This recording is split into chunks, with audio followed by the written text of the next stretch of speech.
I know it's not quite 3 o'clock, but if it's okay with you, we'll go ahead and get started.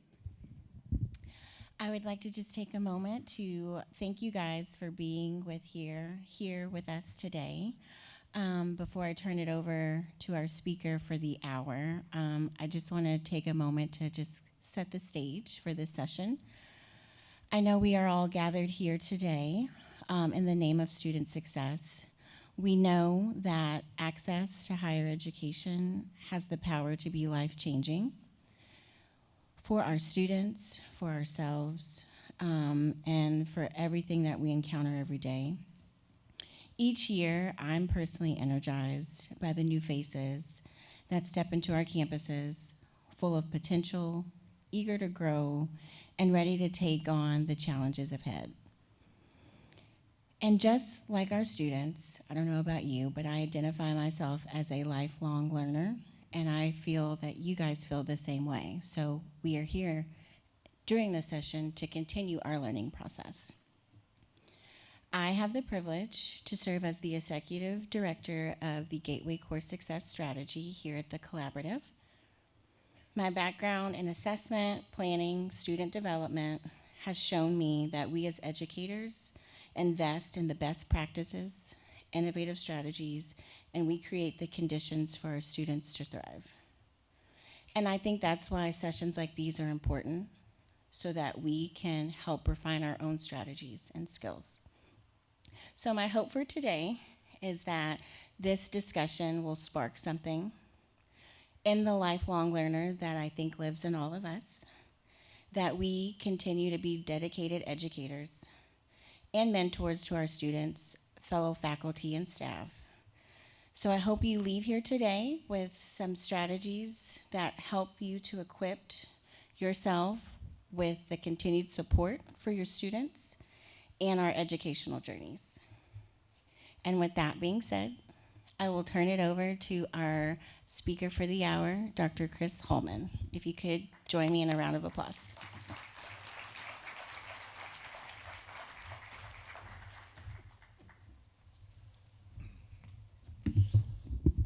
Good afternoon, everybody. All right. This clicker, it works. Okay. I cannot stand still. All right. I am Chris, and I'm going to introduce myself in just a second, but Ashley is going to be circulating the room with another microphone because there will be times on our slide, we'll see a little microphone pop up, and then Ashley will be around for us to share. Now, there's a lot of us in here. We only have an hour, so not everyone's going to get a share every time, but you will have an opportunity to talk with an elbow partner. Sometimes you'll stand up, sometimes you move around, sometimes you'll write, but this is intended to be a somewhat interactive session. You all ready for that? All right, cool. Yeah, there was a yeah. All right. I like to start sessions, especially when we're talking about the role of mindsets in learning.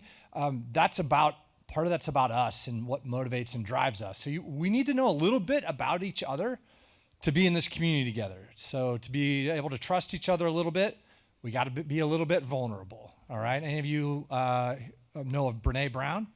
She talks about bravery, and there's a symbiotic relationship between trust and vulnerability. They don't exist without each other, so we're going to have to do a little bit of that. So I'm going to be a little bit vulnerable.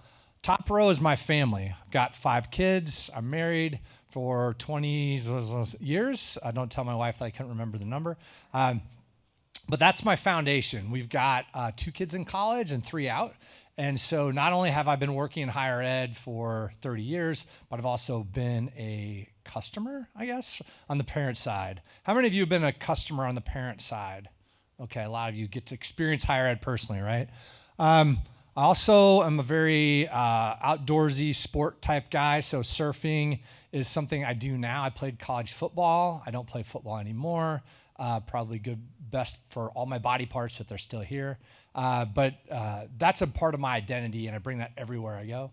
And then I've got quite the journey in higher ed and academia from gained my master's and then my PhD at Wisconsin. I've worked at James Madison University and now at the University of Virginia. And now a group of us have started Motivate Lab, which is our own separate company devoted to doing technical assistance and support with folks like you all. We only work and practice with educators, do some work in sports and business, but most in education, K-12 and higher ed.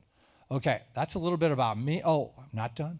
Not just about me, my organization. So this group, there's about 20 of us. Some of us are trained as researchers. Some of us are trained as practitioners. I did a little bit of both. I was a high school teacher and coach and a crisis counselor and a social worker before I went and got my PhD, so I kind of balance it.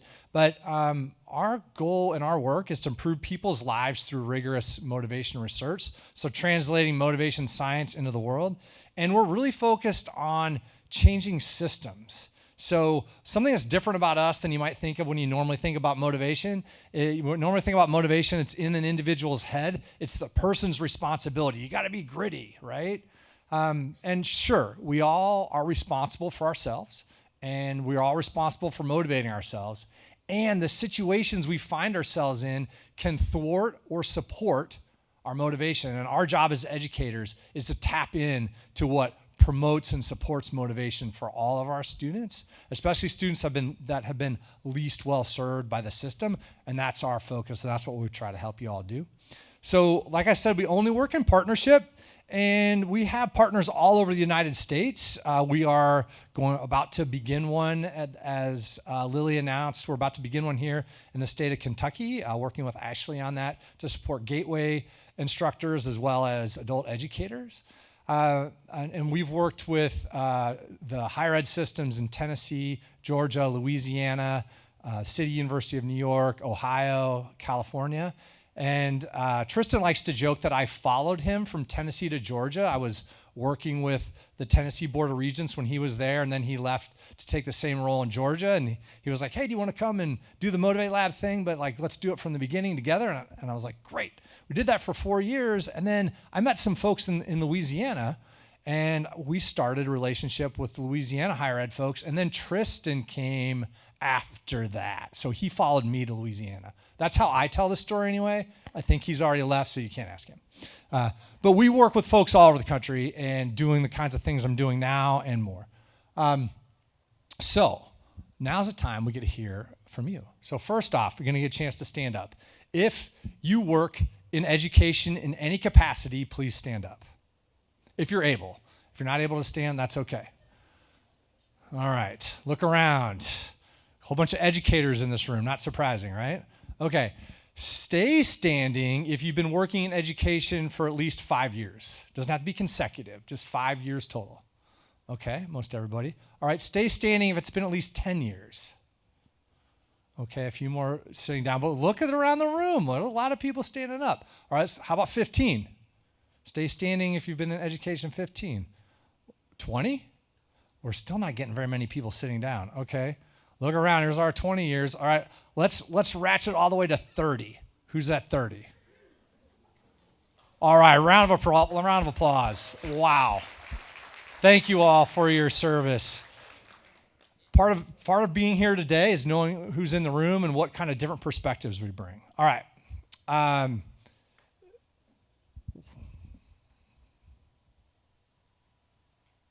So this should show a QR code a little bigger. I'm not sure why that's not working. Let me go to the next slide.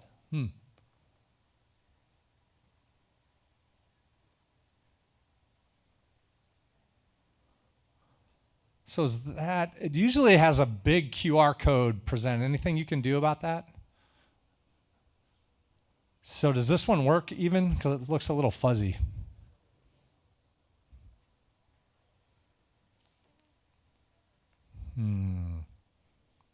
All right, we'll do this the old-fashioned way. We'll just stay here. All right, raise your hand if your primary role at an institution is faculty or instructor. Okay, a lot of hands going up. I don't know, my quick poll or my quick calculation is about 48% of you. Okay. How about administrator? Primary role, administrator. Okay, a lot of hands going up there too. That's also 48%. We're going to get over 50 if you trust my statistics. How about if you play like a support staff role, counseling or some other support staff, advising, orientation? Okay. All right. What else I got up here? How about a researchers? Anyone primarily a researcher that wants to admit it? Those of us who are researchers, we're very proud of that. I'm all of these things. How about other? You don't fit into those categories. What's your other? Learning and development. Gotcha. I'll probably put that in support staff, but that's cool. Okay, so you know a little bit about who's in the room. A lot of faculty and administrators here. Okay, how about you work in higher ed? Raise your hand if you work in higher ed. Whew. Okay, lower. How about K-12? All right, everybody in higher ed. Okay, all right. What was my other question I had? Oh, yeah, that was a cool one. This makes a word cloud that you say, hey, theoretically, we say, what was the content area of your highest degree? So if you have a master's in counseling, you put counseling. If you have your PhD in psychology, like I do, you put psychology. And we get this cool little word cloud. And why do I do this? Why do I do all this? Because you all have expertise and experience and knowledge that you're bringing into our learning community so that we can understand who else is here. We can learn from the diverse voices and the diverse perspectives. And that's our job as educators, really, is to figure out who's in the room so that we can reach them in the way that resonates most with them. So that's why we do this here in the beginning. So we have a lot of people who've worked in education at least 20 years. We have a few people who've been over 30 years. Most people, or almost everyone's in higher ed. We've got a lot of instructors and a lot of administrators and some support staff. That's who's in the room. Okay. So that's our introduction. Okay, welcome. Welcome. You're all welcome here. Super excited to bring you into Faculty Mindset. And before we get into the meat of that, I want to address your mindset, the psychology of system change. We saw some very inspirational talks a few moments ago or an hour or so ago about the progress that's getting made here in the state of Kentucky, second only to Utah in improvement from last year. Amazing stuff. That's all really hard work.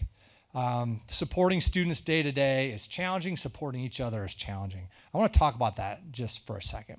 So this is a session on mindsets and motivation. So let's ground ourselves in two experiences. First off, think of a time when you were really motivated to do something. It could be work related. It could be in your personal life. Just pause for a moment and imagine that time. You just couldn't wait. You're at the starting line. Can't wait for the gun to go off.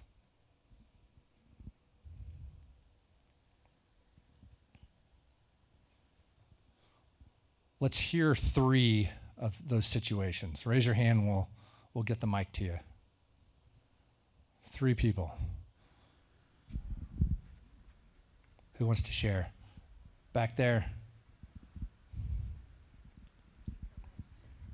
Hello, everyone. A time that I could say I couldn't wait for the gun to go off would be the time that I was preparing to start college. I'm only 3-4 months into this position, but that was a huge gateway for me to say, hey, let's do this. Awesome, thank you. Starting college. I was scared when I started college. Who else? Super motivated. Who else wants to share? We're just at the beginning, and if this is going to be really slow, y'all. Come on.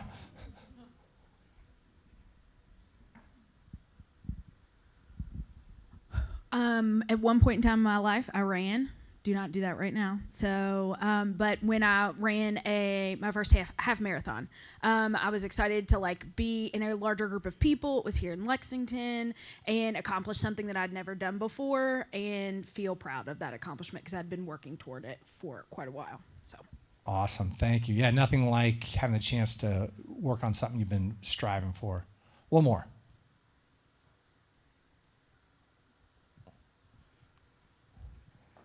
Ashley's getting her steps in. Yeah. I don't know that I adequately prepared you for this role. I'm sorry. I was really motivated the first time I became a parent because I had this new life that I was responsible for, had big dreams, and was motivated about what wonderful young people I was going to bring into the world, and I'm not disappointed. Awesome. Thank you. Thank you. Okay. The next situation, think of that a different situation when you weren't motivated. It could be the same situation, but at a different point in time, like maybe six weeks into a newborn and not sleeping. Might be one of those times. All right, what was a time when you weren't motivated at all?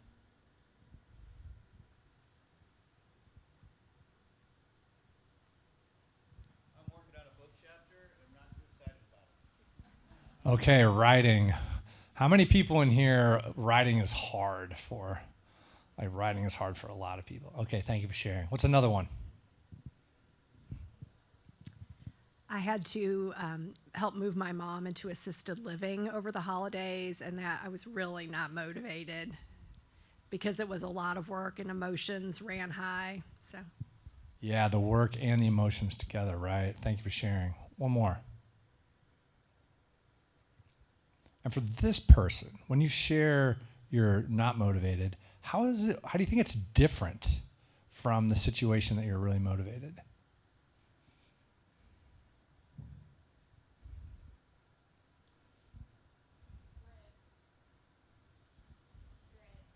Dread? I wasn't sure I was going to make that. You want to say more? No, What was the situation? I'm pretty motivated as it is, but in the motivation, I'm going through the EDD program at Morehead State, and there are times when I'm getting close to the end that it's great, but almost scary. Okay. All right. So part of what's not motivating is it's not that the work itself, it's the emotions, like what's next and being afraid of what's going to happen next. Okay. Uncertainty. Okay. Somebody else. Oh yeah. What was the difference? Book chapter. What was your motivating situation? Playing college soccer, motivated, this is what I want to do, this is what I love more than anything in the world. Book chapter, I've got self-doubts about writing and what it is I'm trying to accomplish, what the structure of the chapter is going to look like. Thank you. So a big difference between those two situations, like, oh, I love this, I feel competent, skilled at the other, I'm not sure if I'm good at it, and I don't know how am I going to do this? One more on the way back.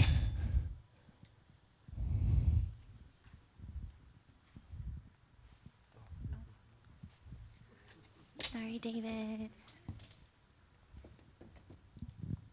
Okay, so for me, the key difference between the motivated and the not motivated situations is whether or not it threatened my identity as a person. So the not motivated was finishing the dissertation.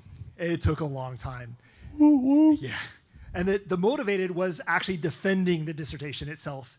So the difference was trying to write that dissertation was me creating an identity for myself as a PhD. And by the time I got to actually defend it, that was who I was, and I was ready for it. Oh, that's fantastic. I know folks who are often just the opposite, so it's really interesting that some folks get to that point and they're very anxious about performing and not saying the right thing, right? You are drawing on this resource of your identity aligned with what you had done. My advisor would always tell me, Chris, you know this better than anybody else. Your committee members have read your proposal, but you know everything. There's no question they can ask that you don't know the answer to, because you know this way better than them. And that has served me pretty well. I didn't draw on the identity piece. I drew on, I've done a lot of work here. But why do I ask you to think about this? One, I just want to show you the tremendous diversity in the things that motivate and demotivate us. Our students are no different. They walk into your classroom and some of them are super excited to be there. Some of them aren't. Some of them are doubting their abilities. Some of them are thinking, I want to be a doctor, lawyer, architect, whatever, and this course really connects to that. And others are like, this is dumb. If you would just give me the check on my transcript, I would happily go on my way. It wouldn't bother you anymore, right? They would just, it's a hurdle to get over. There's not a value in the learning that's going to happen for them. So as you try to think about supporting your students, draw on what you know about yourself and the struggles and the successes you've had that is going to take you a long way to understanding how you can better support your students. You can leave this talk right now if you use that as something to draw on, because we all have experiences in our life where we were like super motivated. I've 5 kids that resonate with that. Also times where we're super not motivated, and your students are all those places too. And as you engage in this work to try to support student success, it's hard. And you're often going to find barriers that you're not sure how to overcome. I met 2 folks just a moment ago talking about getting social support from each other. Like, hey, I go to her office to talk ideas, and you didn't say this, but I get like, hey, sometimes I'm looking for validation on the idea I have, or sometimes I'm stuck and I need to think differently about this. You all are your best resource in supporting students. Who's going to help the helpers? You all have to figure out how you're going to support each other through this work. If you're going to get to 60%, or if 60% doesn't motivate you, if it's helping those students who show up in your classroom, whatever it is that's got you here today and has you motivated, you're going to need the other people in this room or the other people on your campus or at your organizations to help support you. Here's the things that I know undermine motivation to engage in this work. Having things forced on you. Who's had to do something like an initiative that they didn't really want to do? Okay. How's that feel? Is that like the book chapter, or is that like college soccer? Book chapter, right? Yeah. Maybe you get around to it eventually, you get on board, but initially it can just feel very disruptive. And want you all to know that that motivation isn't just a student challenge, it's a human challenge. You all need to deal with that as well. And I see you. I think the folks that you heard today see that and acknowledge that and know that like the work can be slow, it can be hard, but it doesn't mean it's not worth doing. And so I want to encourage you all to keep going and to tap into your resources for your own motivation while you're thinking about how you're supporting students. Okay. So that's my little pep talk. But not really meant to be a pure pep talk. It's meant to, I didn't start my timer actually. Okay. Hold on a moment here.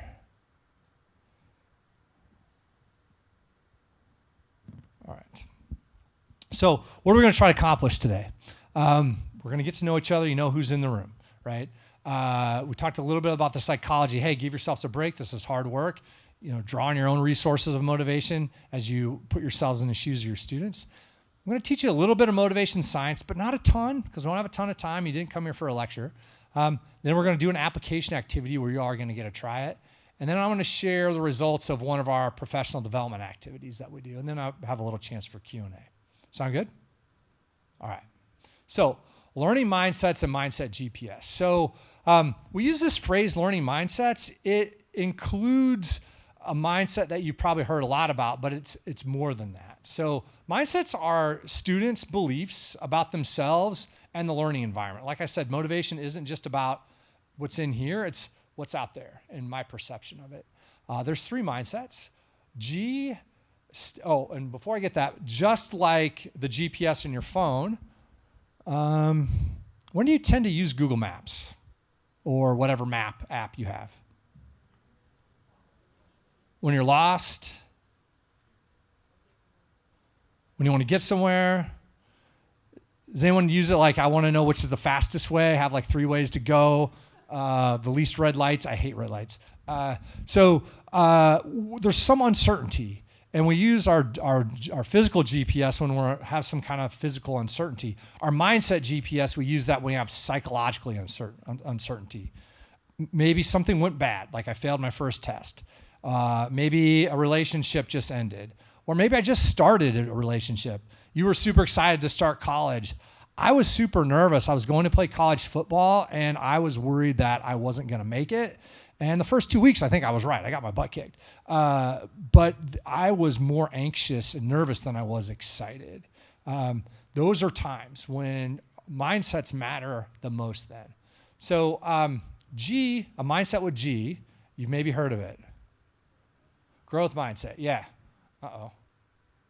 There we go. Growth mindset's this idea that it's not just that like you can do it, or I think I can. It's this belief that I can change my basic ability in something, whether it's soccer or math or writing, but it's also how I will go about changing that ability through effort, through trying hard things, through failing, through asking other people for help and getting support when needed. So one thing that maybe you could take away from this talk about growth mindset that you hadn't really deeply processed before would be that it's not just about the belief. It's not just, I think I can. Giving people a growth mindset isn't just telling them you can do it. It's the how. It's the behaviors. Try hard stuff and get it wrong, and then figure out what you did wrong and try to make an improvement. That's the key to a growth mindset. Not just some magical belief and then you'll wind up at the finish line. Okay, P. Anyone have a guess what the P mindset is? What's that? Performance, persistence, all good guesses. Purpose, or purpose and relevance. And it's this idea that we are really motivated to do things when they align with our important life goals, our interests, our identities, when we see ourselves as being able to be that. So we talked about a PhD and finishing that off, that you would align that with your identity. That's a strong purpose, that I am a psychologist. I'm a doctor. That's why I am in this class. I'm in this area of study. And really important here, y'all. It's not just the purpose you see as an educator, as an instructor.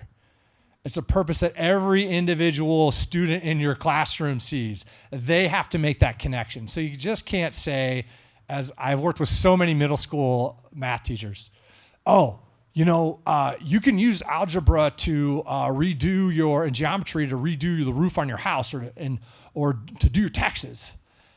And I'd be like, how many 7th graders do you think are like, can I do my taxes when I get home? Like negative 12%. So it has to be what's relevant to the individual person. That can change over time, for sure. But that's the challenge as an educator. How do you connect that? And what we're trying to help you do here today. Okay, so our takeaway from growth mindset is it's not just about belief. It's about what? What's that? The how. Yeah, how are you going to do it? Purpose, it's not just is there some purpose. Does that purpose connect? Is it relevant to every individual in your classroom or that you're working with? And finally, S is sense of belonging. This idea that it's not just about fitting in. Belonging, there is a bit of that. But fitting in sort of implies I'm going to like assimilate into whatever situation. And instead, belonging is like, do I feel, is this a place for me? Am I respected here? Am I seen as a person of worth? That I can contribute something intellectually or emotionally or physically, if it's an athletic event or an athletic activity. Like there's something I'm seen as I've worth to be here. That there are people here who care about me and that I trust them. They've got my back. So one of the questions that we'll ask in our surveys is, do you believe your instructor cares about you as a person? And you might ask yourself, what does that have to do with teaching math or biology or writing? Well, not directly, because I can show you I care, and this is a writing class. I might not know anything about writing. I can show you that I care about you. But for those students, how are you showing you care about them while they're learning English, math, whatever? So that's what belonging is. It's not just, I have friends and I'm wearing the same jacket as everybody else. Or I've got the University of Kentucky logo on my back. Okay, G, P, and S. Think you got those? Because we're gonna do it. We're gonna take a quiz. Y'all ready? Are there any questions? Any questions about GPS before we take a little quiz? We're good? All right. Okay. So I'm wondering if you recognize these 3 students, and not by their avatars, because we were just trying to make avatars that are widely applicable, but we have Grace, Carlos, and Mia. Grace, I can read and write. Why am I in this class? Does anyone have any students like this? Okay. Carlos, my high school didn't have advanced math. Will I fit in with this class? Does anyone have students who are worried about being able to make it academically? At the University of Virginia, this is a big one. Mia, I'm not good at math, and I never will be. I'm just not a math person. Anybody met a student like that? Anybody met a colleague who said, I'm not a math person, like a full-grown adult? Like, there's a lot of you all out there, if you're honest, okay? All right. Which learning mindset do you think would best, like, what might be needing support of the most support in these students? So how about Grace? G, P, or S? P, why? There's a strong P up here. Why?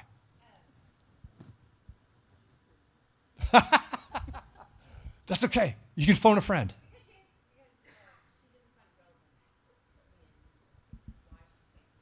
Yeah.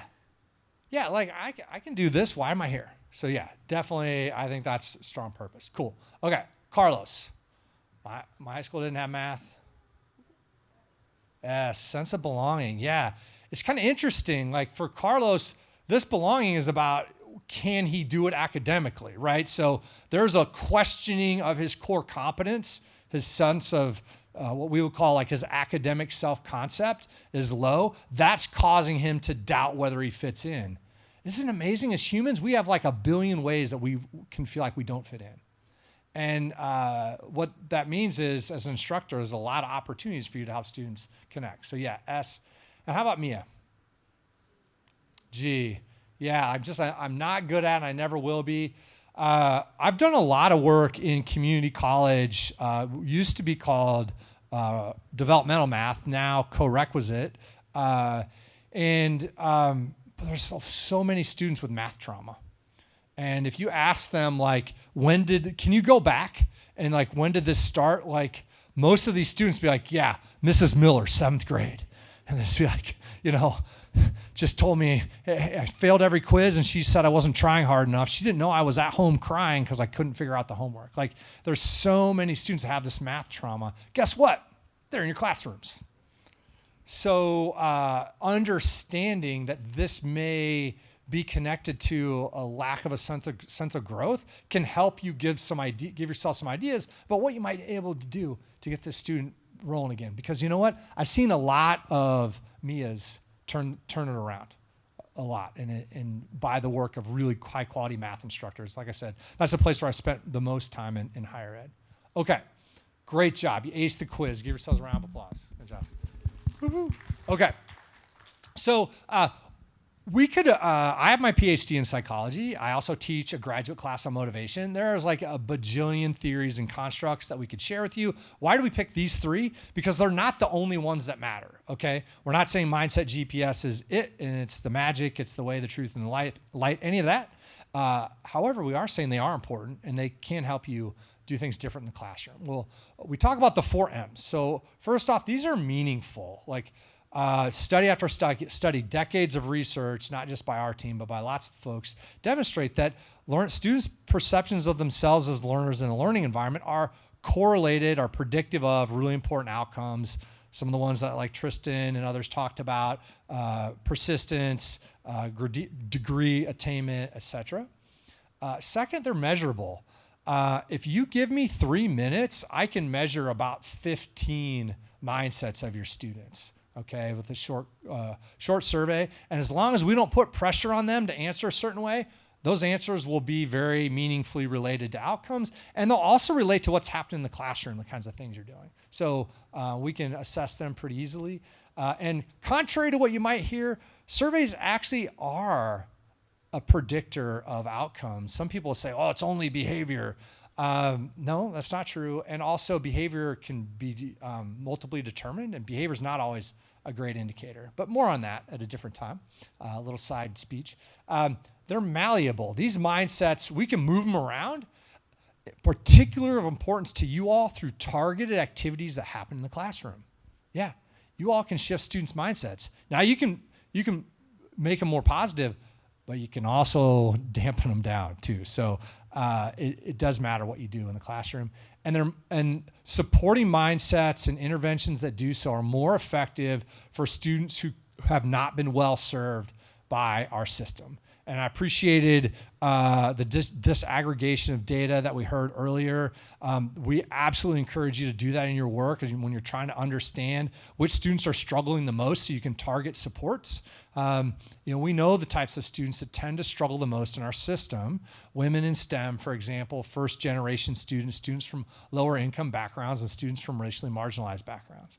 That's what is true in our data. And the interventions around mindsets actually help these students the most. So that's, I'd say maybe the most important reason why you might think about using these in your context of system change when you're trying to create a more equitable system. Now, the last idea I want to share with you, and then we're going to do a little practicing. And I know you haven't, we just got to know each other, and you might not feel like a mindset expert yet. That's cool. But there's no time like the present to practice, right? But the last thing I want to share, which I think I kind of have already, is that traditionally learning mindsets have been studied from the perspective of what's in the student's head and their perception of themselves. So this is an actual growth mindset item. It actually measures fixed mindset. So higher, if you score strongly agree on this, it indicates you have a fixed mindset. I can learn new things, but I really can't change my basic intelligence, or I can't really change my basic intelligence. For a long, long time, that was how psychologists and educational psychologists studied students' motivation and learning mindsets. And more recently, we started to study what's outside of the student's head, what's out in the air, the psychological air, right? And one of the ways is by measuring students' perceptions of their instructors. Do they believe their instructors have a growth mindset for them? And this is one of the ways that we can ask that question. And we know this comes from a long history in social psychology that behavior is both a function of the individual and the situation. If you think about your situations you've been in, I think you'll find that's probably pretty accurate. But we're on this place now where we're focusing more on what's happening in the environment and how that impacts learning mindsets. So some of the work we've done, this is pioneering new work, where we've asked students, hey, does your instructor, and this is co-requisite math and English, do they have a growth mindset for you? Do they think the course is relevant to you? And do they think you belong here? And we looked at semester GPA and course grade. And of course, what we found is these are all positively related to outcomes. But here's the kicker. We also measure students' own growth mindset, their own purpose and relevance, and their own sense of belonging. Which one of those do you think was a stronger predictor of outcomes? Was it students' own perceptions of themselves, or was it their perception of their instructor? Raise your hand if you think it was instructor. Raise your hand if you think it was, what if it's student? It's instructor, y'all. So in this, if you know statistics, we had in a statistical model, we had both sets of measures, and the instructor measures are more powerful. And we find this over and over again across different samples. This was in Tennessee and Georgia, in 2-year and 4-year schools in Tennessee and Georgia. We find the same thing in other samples as well. So you're like really important to these students, and you have a big impact on what happens to them. Another example of this, just a little bit of data. So over here, we have students not enrolled in co-rec math and English, and here's students who are enrolled in co-rec math and English. Dark bars are students who thought their instructors had a fixed mindset. Blue bars, I guess, students who thought their instructor had a growth mindset. And you see there's a little bit of difference there in GPA, end of semester GPA, in favor of, like, if you perceive your instructor to have a growth mindset for you, then you're more likely to get a higher grade. And lots of other research shows why, and it has to do with how the instructor interacts with students. How about with students in co-rec? Do you think it was bigger or smaller? We got some pointing bigger, and yeah, probably I wouldn't be showing this graph if it wasn't bigger. It's a lot bigger, y'all. So the more students students who are struggling, students who've been marginalized, they are much more are more likely to be sensitive to supports or lack thereof in the environment than students who haven't been marginalized, who haven't been struggling. And this shows that. When we disaggregate the data by race, it looks similarly, so that students who from racially minoritized backgrounds, they do much better with instructors that they perceive to have a growth mindset, and worse instructors that have a fixed mindset, etc. Okay, so this idea about what can we do to change the quality of the psychological air so that everybody in your classroom is breathing in this really healthy GPS, okay? What are structures, policies, practices that you can put into place that could change this? Would you be interested in knowing what some of those might be? All right. This is just my way of saying there's system change. There's lots of ways to go about it. I'm just going to go through this. Okay, so here is one way that all of us, regardless of role we're in, we're sending messages all the time.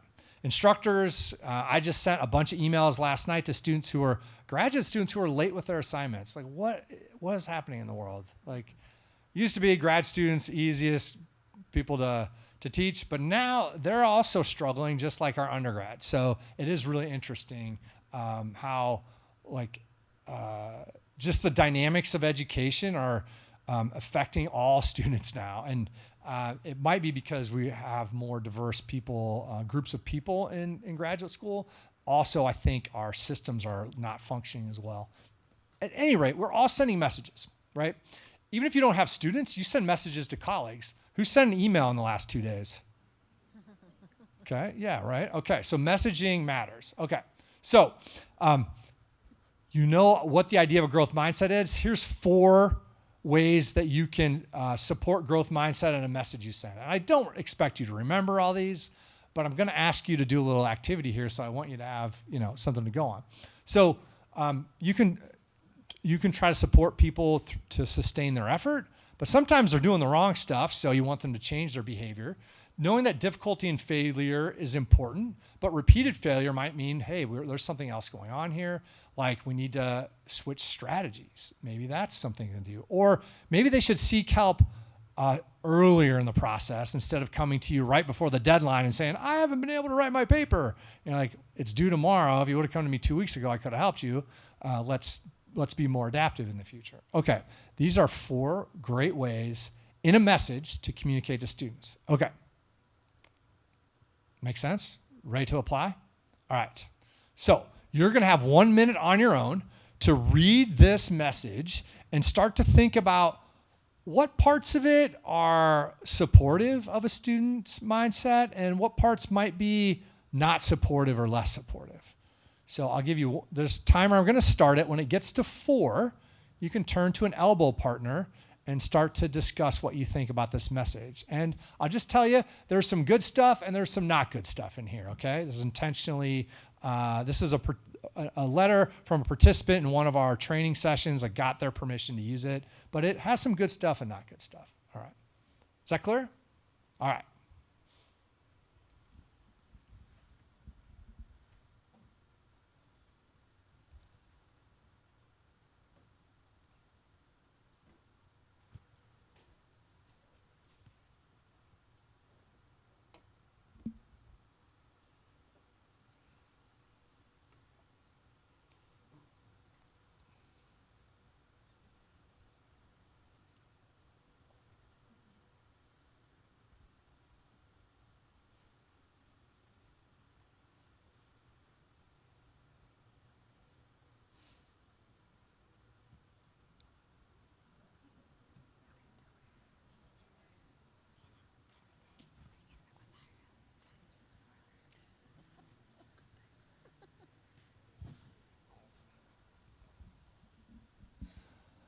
Okay, find an elbow partner, max of 3 people, preferably 2, and share your thoughts. What's supportive, what's not supportive?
Okay.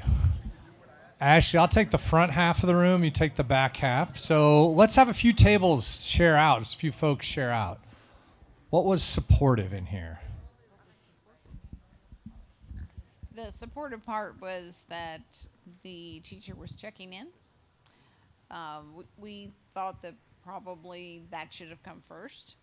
And then the reason that they're checking in is because of this. And especially not say, if you want to talk about it, because students don't ever want to talk about it.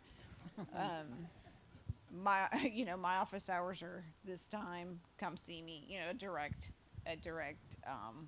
approach. But we didn't think that the initial, um, you're missing assignments. I care about you. It should have been flipped.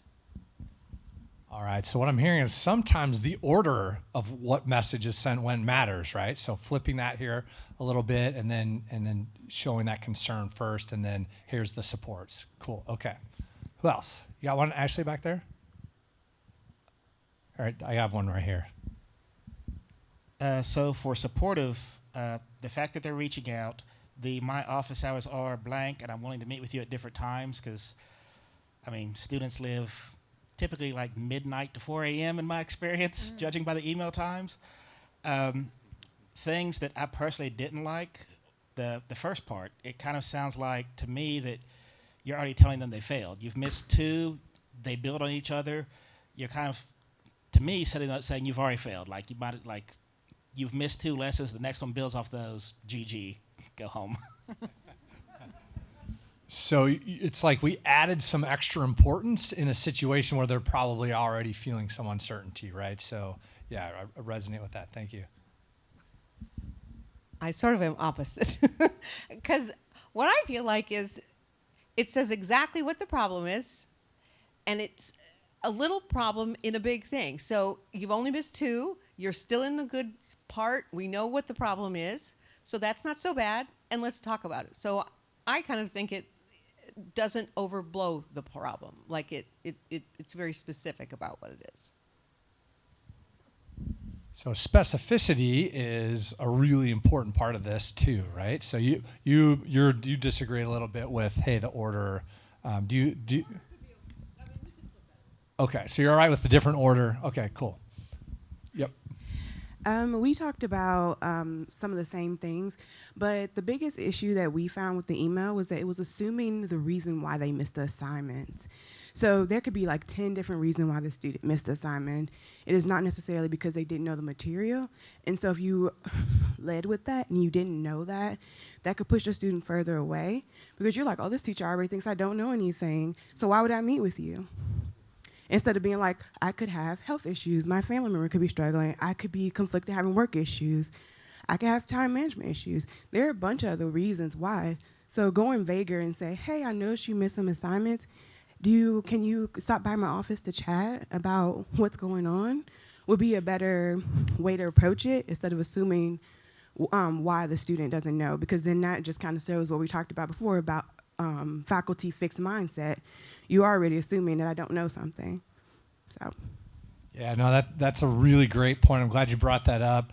So what are the cues that students use to interpret whether or not you have a growth or fixed mindset? Because it doesn't matter what you say, it's your behaviors and how you structure things. And so, yeah, assuming that you know like why a student is where they are, that is one way that students can really feel that, oh, you already know me, so you've already made up your mind. And I really like that suggestion of pushing yourself to ask, I wonder why they're in this situation before you respond. I saw some other hands back here and right here. So you get that one, we'll do here first.